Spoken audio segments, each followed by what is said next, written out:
Hello, everyone. This is our third video, and I don't know how many of these we're going to make this year, Shannon. Maybe two or three more.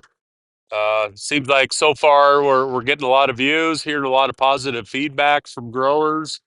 A lot of growers are saying keep them coming. So I don't know how many of these I have in me, but this once again, this is our third video for 2025.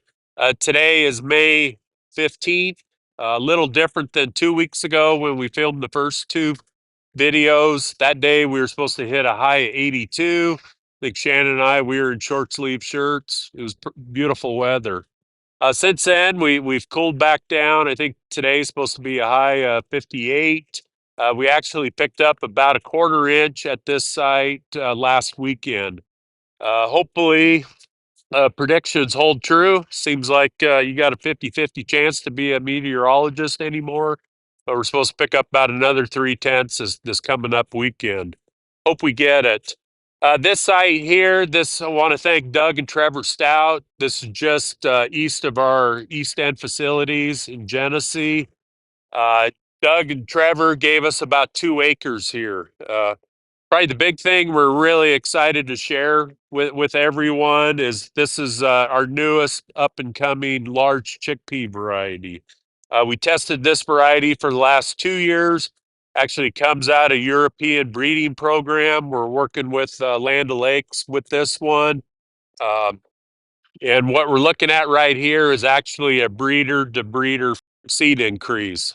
Next year, we'll probably take the same breeder seed and start our first foundation increase. So probably 4 years, maybe five tops before we get this in large scale seed production and get it to all our growers to start raising. In the trials the last 2 years, it was tested as WF1 or six trial 2 year average. It won all the large caboolies. It was about 10% over the trial mean. To put that in perspective versus Quinn's, we're seeing about a 10% yield bump over Quinn's, about a 20% yield bump over Sierras. So really excited with it. Seed size is right there with Quinn's, maybe slightly larger than Sierras. One thing, Shannon, we really noticed with this variety in 2023, it was a real cold, wet spring, especially back here. Uh, so we had cold, wet soils, we had some compaction, and then we ended up having a really hot July. Saw a lot of fusarium moved into a lot of varieties. A lot of those single plants has started dying. That was one thing that really stood out with this variety. We didn't see any yellowing, zero fusarium with this variety, and probably why it has maybe that higher end yield potential. Uh, Josh Killenoffer, we had a little contest internally. We get to name this variety. I think Josh picked Horizon. So we had three or four really good names picked out. Going through the legal team with Winfield, really none of them would work. So they were like, "Well, give us some new names or some other names." I'm a grandpa. I have a 3.5-year-old granddaughter named Emerson. And so I threw that name at them. They said, yeah, that'd be perfect. So I think this variety is going to be called Emerson. Don't know how many more years, I have in my career or in my lifetime, but maybe this is a variety that's going to be around a while and something to leave my legacy with. So once again, just wanted to thank Doug and Trevor for this site. It's 2 acres. It's about 880 feet from the road down here to the creek behind us. And I think we're about 110 feet wide, Shannon. So we have about 25 rows that go all the way north-south. We're probably going to we'll take a portion of this. I'll come in and spray out some narrow alleyways, Shannon. And then we're going to do our foliar fungicide trial and nutrient study here. Right across the road, about 400 yards away, we also have a big block of Quins, and we're going to, whatever we do here, we're going to double down there. So once again, I'm really excited with this variety. It won our sixth site. It won our overall trials in 2023. last year. I think it was right there at the top as well. So we'll see. We'll continue to test this variety as we bring it forward. But uh, yeah, hopefully you guys are all be raising Emersons someday. Yeah, thank you, Kyle. Good morning. I'm really excited for this spring. This will actually be our 7th year of looking at fungicides on chickpeas. Seems like each year we've had to change our program and keep up with things that we're learning and try to make it better and improve things we're doing. This will actually be the 3rd year we've looked at nutritionals on chickpeas as well. That's what I'm really excited about. I've talked about it quite a bit last 2 years at the grower meetings, and we're going to continue to learn and adapt and try new things in the trials. So in 2022, and we've talked about this a lot, but that was the year that we really kind of learned a lot regarding our fungicides on chickpeas and seeing strobe-resistant ascochyta on the Palouse. We had kind of seen a steady decline with our group 11s and how well it was controlling ascochyta blight. But in 2022, that was really when we were able to prove that we had strobe-resistant ascochyta, and that's when we really weren't getting any protection from our group 11 strobe fungicide. And so that's really when we started looking at like Mirvis top and more like Preaxer and fungicides like that. And that's really what we started looking at as the group 7 fungicides for ascochyta protection. 2020, we had really bad ascochyta blight back in the trials. That's really when we saw Preaxer handle really well. So things were leading up to it. But the last few years, and we've hounded this home a lot, but if we have ascochyta blight, we really want to look towards the group 7s, the SDHIs, which is like Mirvis top, which is we've seen have really good protection. That's a 3, a 7, and 11. So we're getting the plant health from the 11, and then the disease protection from the group 7, as well as Preaxer. Preaxer has been a really good fungicide application. It's more affordable than Mirvis top, but you have that group 7, that SDHI, and then you still get the plant health aspect as well. So that's really what we're going to continue looking at. This year, I really don't foresee us having too much ascochyta blight. The last 2 years, we haven't had too bad. Last year, I don't think I found a field with any ascochyta blight on the Palouse. I don't think Kyle did either. But so if we do get that ascochyta blight shown up, we really want to look towards Mirvis top, and that's what we've proved the last few years. But if we don't, and if our predictions are correct and we really don't have much ascochyta blight pressure, I really think Preaxer is one of the best options. We have here Everlon, which is just a private labeled Preaxer. It's a group 7. You have that Exemium where you have that SDHI, and then you also have the plant health aspect. It's a little bit more affordable than like a Mirvis top, and it does a really good job. Even just from plant health aspect, we've always seen it show really good ROIs. And so that's what we're going to look at this year. Again, I just want to emphasize if we do get some ascochyta blight showing up, I think Mirvis top is the best option. We've seen that in the trials the last few years. But without active ascochyta blight, I think our best option is like an Everlon or a Preaxer. All right, thanks, Shannon. I totally agree. Last year, we saw 2018 was kind of the year of the chickpeas on the Palouse. We had a record amount of acres for P&W. I think that was, we had 450 wheat that year. We had 35-cent, 40-cent chickpea contracts that year.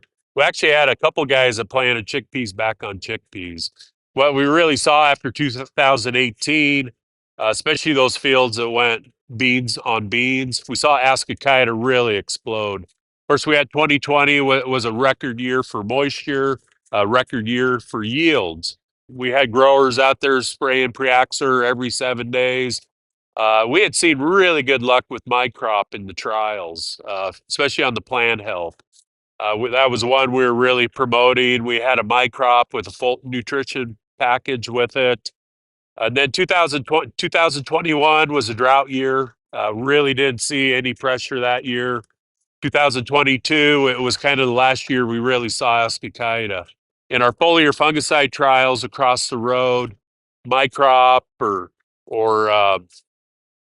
Quadris, we were testing those, single action strobies. But that year is when we really saw that, those products weren't holding anymore. Weedong Chen at WSU at that time, the BSF rep sent some samples off to a lab in North Dakota. Weedong kind of confirmed it was as well, but that year is when we really had strobe resistance. Shannon mentioned Everlon, something with that group 7. We saw really good results with Mirvis. I think if we get back to that scenario, we start having wetter summers. Of course, this year with all the chickpea acres across the entire Palouse, we'll see if maybe that disease pressure comes back. But like Shannon mentioned, just plant health. We've tested Preaxer for a lot of years. Always wins the trials on the plant health aspect. Everlawn, it's going to be a little cheaper option, I think, for a lot of guys. Slowly, those costs are coming down. What used to be a $17, $18 an acre treatment, we're getting down around 11 or $12 now. So something to look at. Um, right behind us is a field. Doug has certified quins planted in the rest of this field. Love that variety. Very quick to come up, even though this was pretty much a no-till situation. Doug had 120, 130 bushel wheat on this flat last year, a lot of residue. Doug came in, did a real light tillage treatment. I believe he can't remember if he chisel plowed or lightly dissed it. Came in this spring, harrowed it. We seeded right into this with our Great Plains drill. Pretty much ran as much down pressure as we could. You can see by the plant Shannon's holding, we got about a 2-inch depth. Great moisture, got it sealed up. Seemed like it took forever for these to come up on the flat. Of course, we had a lot of cold nights about 3 weeks ago. Everything's up and going good now. We're in the 5th node. I think, Shannon, what in your foliar trials last year, timing wise on a lot of these products, especially nutrition, what did we kind of learn? Yeah, we really try to look at all of our treatments, both fungicides and nutritionals, at what we call herbicide timing and then at bloom timing. And last year, herbicide timing landed about 10th, 11th node. And then the bloom timing was about 17th, 18th node. Right now, these Emersons are right about 5th, 6th node, going into an early 6th node. Right now we're all in hoodies. It's cold still, so this plant's growing pretty slow. We're going adding a node probably every 5 to 7 days, so it's pretty slow. When it starts warming up and when we get better heat units, we're going to be adding a node probably every 3 to 4 days. So it goes pretty quick once we start getting some heat units. Last year, looking at some of these nutritional products, and we've seen this in the past, if it's a real hot and dry year, those bloom applications yield a little bit better, give us some plant health response, protect it from that heat a little bit better. On years where it's cooler and wetter, the herbicide time in the early treatment shows a better response. And that's what we've seen the most with beans, is especially with fungicides, getting that fungicide out there early at that herbicide timing. Earlier in the season, 11th, 12th node is a really good timing. Last year, we really didn't see too much of a difference in yield response between the early and late for a lot of the nutritionals. We have Maxin for beans up here. This is a Winfield product. It's a micro product. It has a little bit of nitrogen, and then it has zinc, manganese, boron, and then also moly and iron in it as well. We saw the best response come from this. We saw a really good return on investment. We usually try to shoot for that 4-to-1, 1-to-4 ratio where you spend $1, get $4 back. This was actually an 8-to-1 ratio. So we saw a really good response. Spend $1, get 8 back. And on 36-cent beans, it's really been a good investment. So that's what we're going to look at this year. As far as timing, without assuming we're not going to get too bad of ascochyta blight pressure, we really want to aim for that later herbicide treatment. So if you're going out there to spray clethodim at around that 13th, 14th node, I think that's really good timing to apply a micro package with your fungicide application. We tested this in the trials last year. It was kind of our full meal deal. It was Everlon with Maxin for beans, and we saw really good responses. You could look in the compendium for those as well, and we're going to continue to look at that application this year as well.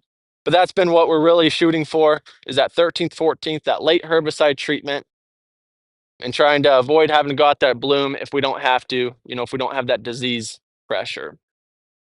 Yeah, that's a good point, Shannon. Probably one of the most asked questions I get from growers over the last 20 years, especially when we have those ascochyta pressure years, really getting that fungicide out early. So, when we were going out starting to scout beans at this stage, we actually get some efficacy from the seed treats, for till probably about the 2nd, 3rd node. And then when those seed treats start to wear off, that's where they are prone to maybe those windborne spores. So really getting that fungicide out early at, say, this stage was so critical those bad ascochyta years, protecting that plant early. I think where we take ascochyta out of the equation, which I think this year we can, especially down south, I think waiting as long as you can to make that grass herb application. A lot of times, though, you might have that 5 acre oat patch on that north side where the oats are getting sodded in. You really want to get those wild oats taken out because where they're kind of phytotoxic, you're going to use plant stand with your garbs and yield. But maybe go out and make those spot treatments and then come back in and make that whole field application. Actually, out here, after we seeded it, I harrowed this site, ran 2 ounces of Sharpen, an ounce of Valor. I wish I would have thrown a little bit of Roundup in. Really, the only thing out here right now is a little bit of volunteer wheat. Shannon, I'll probably wait next week and come out here and make a clethodim application. Just take this volunteer out, probably run it solo. I'll let you come in. We'll figure out our plot design where we want to do the foliar treatments, and then I'll probably spray around the trial.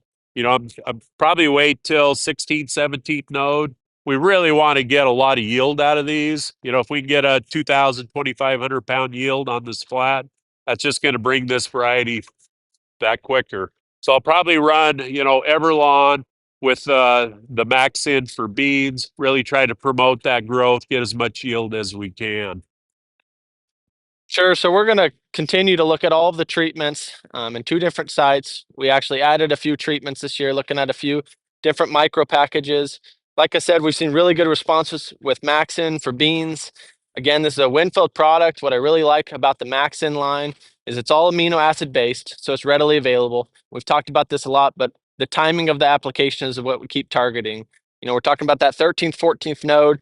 We're going to go out there with an amino acid micro package to where it's readily available to the plant for uptake.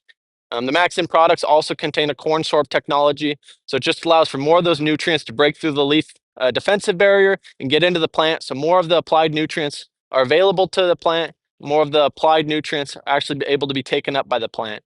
And that's what we keep targeting. I talked about it at our grower meeting this last winter, but really trying to get those nutrients available to the plant as it transitions from a vegetative to a reproductive stage.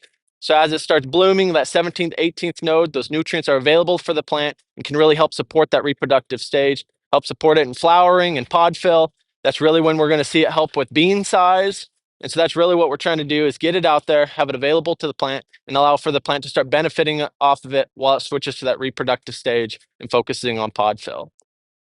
So Shannon, I think one other thing you're looking at this year, we already talked about in the winter wheat trial, uh, is that osprey, maybe some of these saponers and osprey.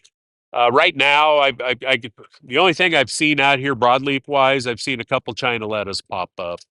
Hopefully it stays clean and we don't have to come in and make that tough application. If I do, that'll probably be a 16-ounce rated tough. We'll add some MSO. Chickpeas handle that pretty good, but we have every now and then we do see a plant response from that. The other thing we can also see a plant response is, these higher rates of clethodim. I think a lot of guys are trying to go after some pretty tough to kill Italian ryegrass now.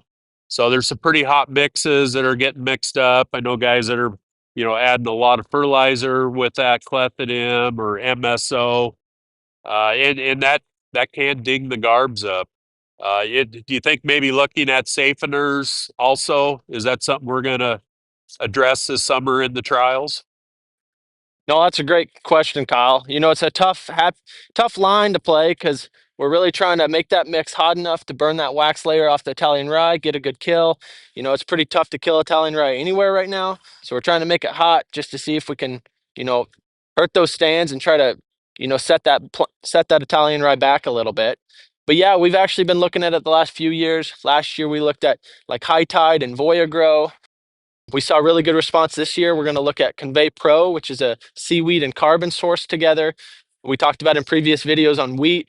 We're just going to keep looking at some of these anionic compounds that really help the plant metabolize those herbicides better, overcome that hangover.